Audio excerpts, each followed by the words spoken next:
Drugari, kvačilo je nabijeno, super stoji, neće nikuda, a sada ću vam pokazati kako da skinete varijator, odnosno kako da blokirate radilicu unutra da se ono ne okreće. U čemu je fora? Klip kada vi vrtite ide gore dole, jel tako? E sad, mnogi koriste udarni pištolj, što je dosta dobro da bi se ovo odvrnulo.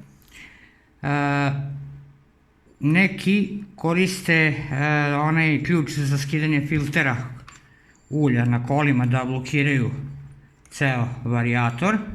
Ja sam ovdje već popustio, ali evo što vi možete da uradite.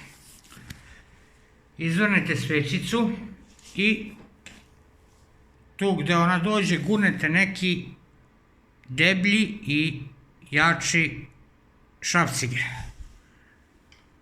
Evo ovako. E sad kad bismo vrteli,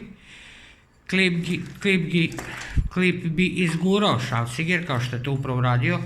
Tako da je potrebno, ja sad nemam dve ruke da snimam, ali probat ću ovako, potrebno je pridržavati ga u određene pozi i vrteti varijator, ja ga sad vrtim rukom, ne mogu sad to i da snimim, dok šrafciger ne blokira i ne ostane u tom položaju. I evo, sada varijator neće nigde.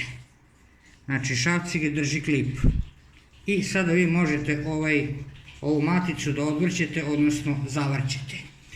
Mnogi će reći da ovo može da ošteti klip, pa ja sam mišljenja da ako klip trpi tolike silne eksplozije i tolike promjene pritiska gore, dole, tu toplotu i to sve, da ga jedan zaglavljen šrafciger neće oštetiti niti klip, niti stubinu.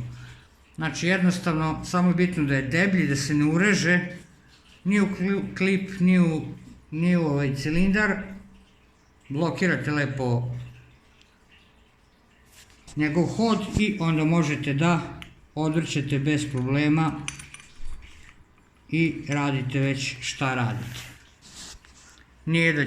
Nije kao da ćete to raditi svakoga dana pa da će se nešto desiti sa klipom. A i hvala Bogu za ovaj kineski motor klip je mislim 2000 dinara, tako da nek se isjebe, ali kažem nema šanse.